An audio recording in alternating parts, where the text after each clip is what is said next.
We picked up a 2007 GMC Yukon. You can see the oil pressure is now at what, 25.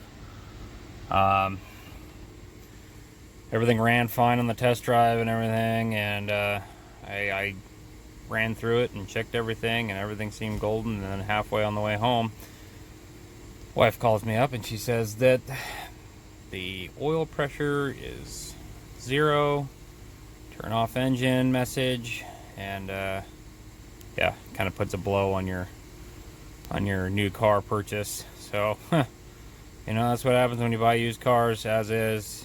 I had seen another one that was online for sale that had this issue, and I looked into it a little bit, and I was like, I don't really want to go down that alley, but here I am. So anyways, I read up, and some say that it's the center unit on the driver's side behind the intake. You don't have to take the intake off. You can sneak back in there with the socket and get it out. So I purchased the socket and some oil and some seafoam.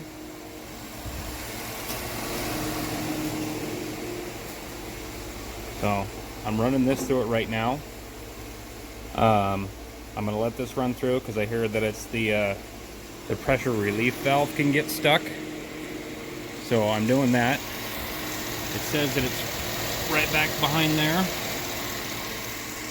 Like I said, I'm gonna let that run through for a little while before I do this, because I'm gonna change the oil too, and make sure that you know, kind of cleans any gunk up that might be stuck up further down the line or anything like that. And we'll see what happens.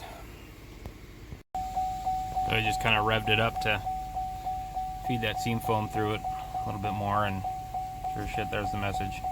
And there's pressure. So let's change out that sensor and see what happens.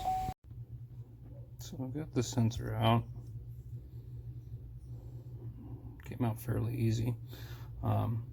This is what you'll be looking for back there. When you feel around, you'll see the plug. And one thing I'd recommend is when you're there at the parts store, make sure you either have a socket, or if you don't, pick up a 1 1/16" to make sure that you'll be able to get it out. Make sure it's a deep socket too, to accommodate for the plug on the top side. Now here's the screen that's in there. You can see it's pretty gnarly. So I mean, obviously this is catching big debris. If there's microparticles that are getting by that and into here, then it could cause some problems. And then on top of that, when I took this off, it wasn't the tightest, but then again, it's made out of aluminum. Maybe that was a contributing factor as well too. What I did to get that screen out, I took some welding wire, put a little bend in it. People say to take a screw and just get it in there and it'll break the screen and grab onto it and pull it out, but I didn't want to get any, you know, pieces or anything stuck in there, so I just bent this up, and the little hooker grabs right on there and yanks it right out. I pulled the brake booster hose and the PCV hose and kind of set those aside up here so that they would be out of the way to give me some more access. Yeah, let's get it back in there and change the oil and see what happens. Alright, sensors in, oil's changed. I unhooked the battery for a little while to hopefully try and reset that check engine light that it kicked on. Moment of truth, see if this video is even worth making.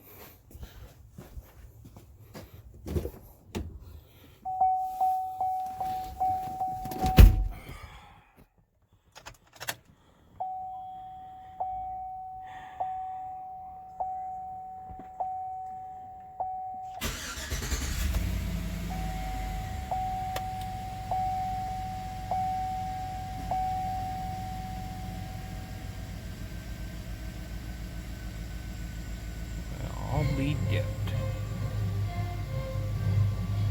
Let's just go ahead and sit here for a minute and see if that'll drop at all, or if it stays right there. I know that's not 40, but I mean, we're not warm either, so.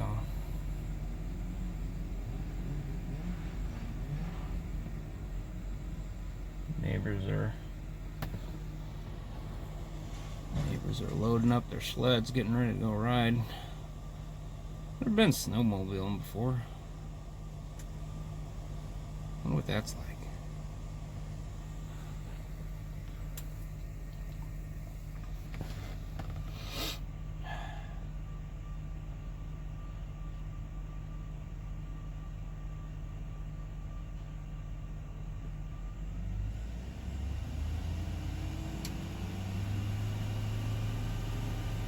Woo! That's what I like to see.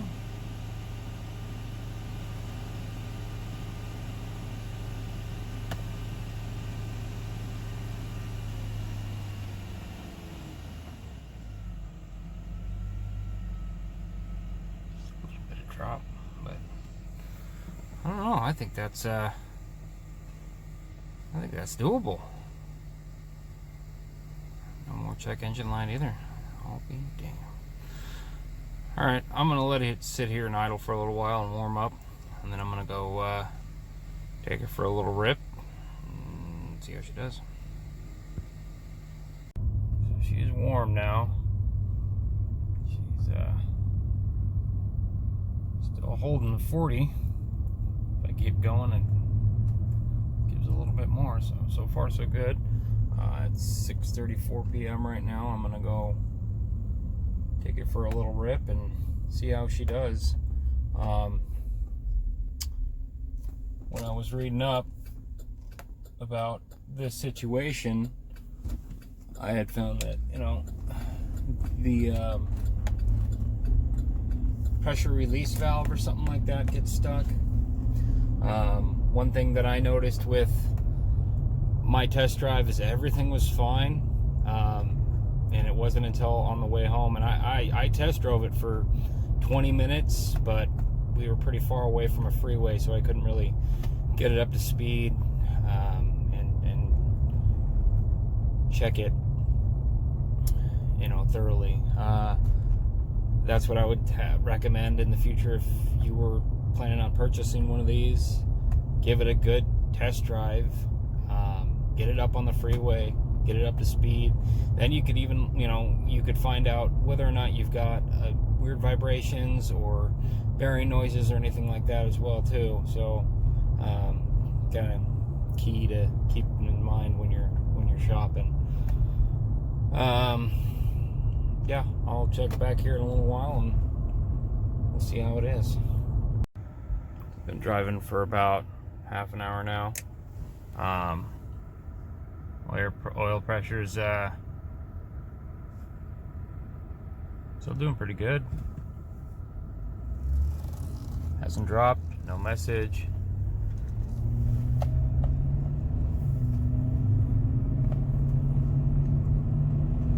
Been doing about 65 the whole time. Staying warm.